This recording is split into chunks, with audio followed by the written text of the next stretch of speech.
MISIPA está conformado por Jesús Miguel Suárez, Karina Mendoza, Zenerín Martínez, Carmen Sierra y mi persona, Claudia Palencia. A nuestro CIPA le correspondió el componente organísmico. El componente organísmico tiene que ver con todas las funciones vitales de los seres vivos, como microorganismos, plantas, incluyendo el ser. En la naturaleza existen millones de seres vivos diferentes. Los seres vivos se clasifican en grandes grupos llamados reinos. Los seres vivos están conformados por 5 reinos: vegetal, animal, mónera, fungi y protista. Reino vegetal. Las plantas tienen las siguientes características: son pluricelulares, son capaces de fabricar su alimento a partir de sustancias sencillas, como agua, sales minerales y aire, con la ayuda de la luz del sol, por lo que se necesitan alimentarse de otros seres vivos. Viven fijas al suelo, no tienen sistema nervioso ni órgano de los órganos. Reino animal. En este reino los animales tienen las siguientes características: son pluricelulares, no son capaces de fabricar sus propios alimentos a partir de sustancias sencillas como lo hacen las plantas. Se alimentan de otros seres vivos. La mayoría son capaces de desplazarse de un lugar a otro. Tienen sistema nervioso más o menos complejos y órganos de los sentidos. Esos reaccionan rápidamente a cambios que captan. En este reino se encuentran las variedades de animales como lo son los mamíferos, los reptiles, entre otros. En el reino mónera habitan las arqueobacterias y eubacterias. En el fungi, en este reino habitan toda clase, o sea, se encuentran más que todo toda clase de hongos. Y en el protista, la vegetación es algas verdes, algas pardas, algas rojas, entre otros. Nivel de organización de los seres vivos. Se divide en 3 niveles: nivel celular, nivel tejido y nivel órgano. Nivel celular. Comprenden las células y unidades más pequeñas de la materia viva. Nivel tejido o conjunto de células que desempeñan una determinada función. En el nivel órgano está formado la unión de distintos tejidos que cumple una función. Hola, mi nombre es Carmen Sierra y hoy le vengo a hablar de los órganos de los sentidos y sus funciones. Los órganos de los sentidos son 5: la vista, el oído, el olfato, el gusto y el tacto. La vista nos sirve para observar, para ver. Sus partes son arco de la ceja, párpado fijo, banana, línea de agua, línea inferior de pestañas, línea superior de pestañas, párpado móvil y lagrimal. Tenemos el sentido del olfato. El sentido del olfato está constituido por la nariz y nos sirve para percibir los olores. Sus partes son nervio olfativo, bulbo olfatorio, nervios, nariz y cavidad nasal. También tenemos el sentido del oído. El oído nos sirve para percibir, escuchar todos los sonidos. Las partes del oído son pabellón de la oreja, canal auditivo, que es el que nos permite escuchar los sonidos, martillo, yunque, estribo, cóclea, nervio auditivo y tímpano. Todas estas últimas partes que acabo de decir están dentro de los oídos. También tenemos el sentido del gusto, que es el que nos sirve para percibir todos los sabores. Pero estos nos sirven, la lengua se divide en 4 partes de papilas gustativas. Las primeras, que son las papilas que nos sirven para percibir los sabores dulces. las papilas de los lados son las que sirven para percibir los sabores salados. Y las papilas laterales de atrás nos sirven para percibir los sabores ácidos. Y las últimas papilas, las de atrás, son las que nos sirven para percibir los sabores amargos.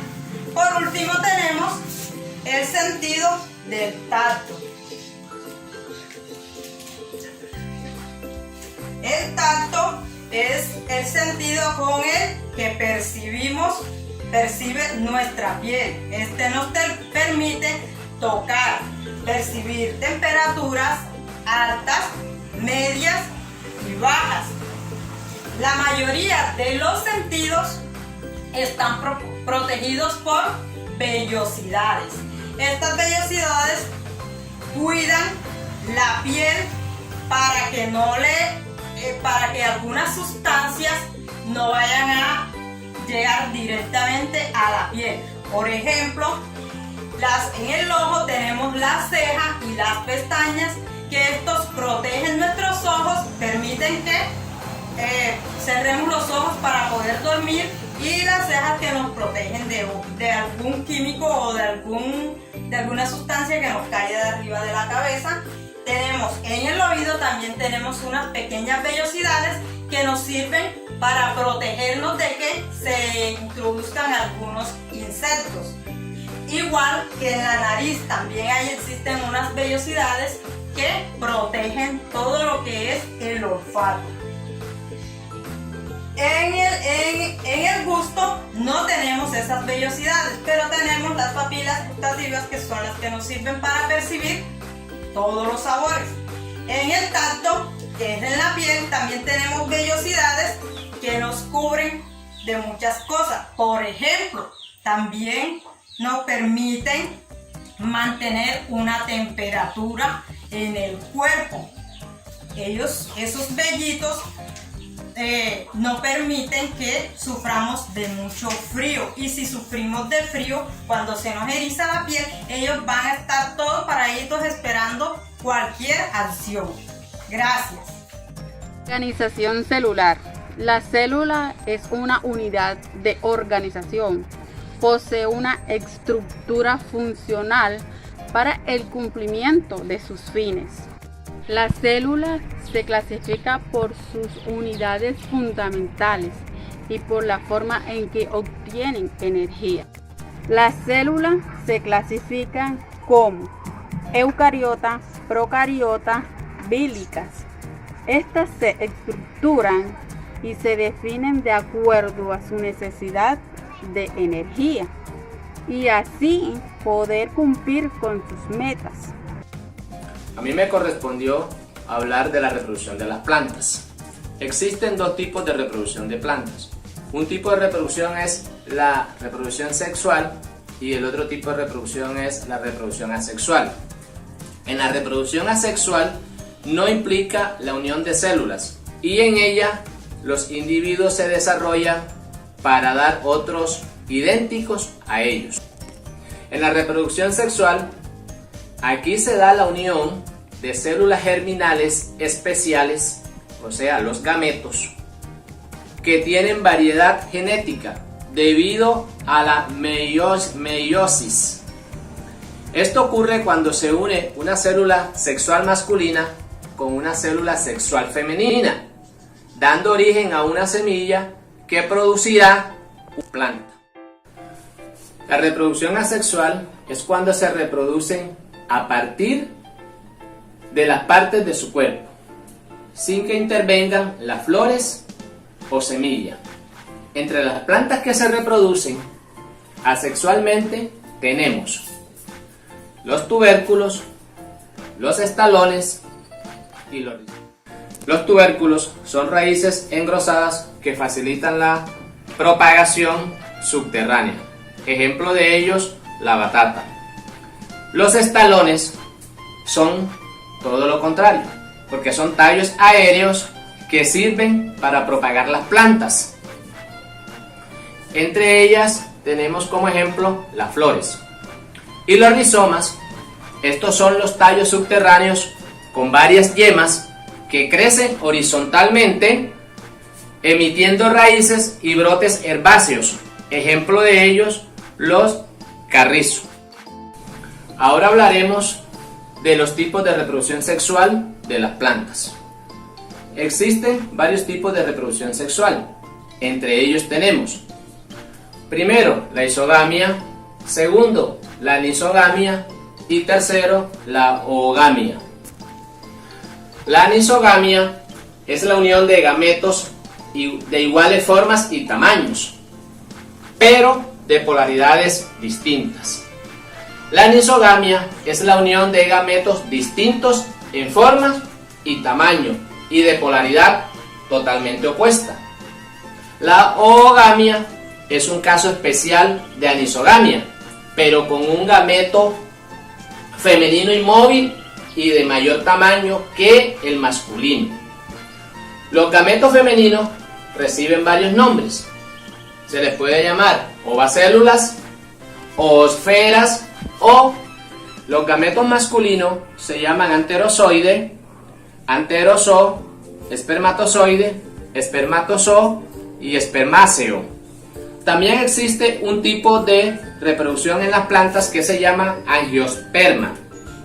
Esto se da en la reproducción de las flores y es cuando un grano de polen llega al pistilio de la flor y se produce la polinización.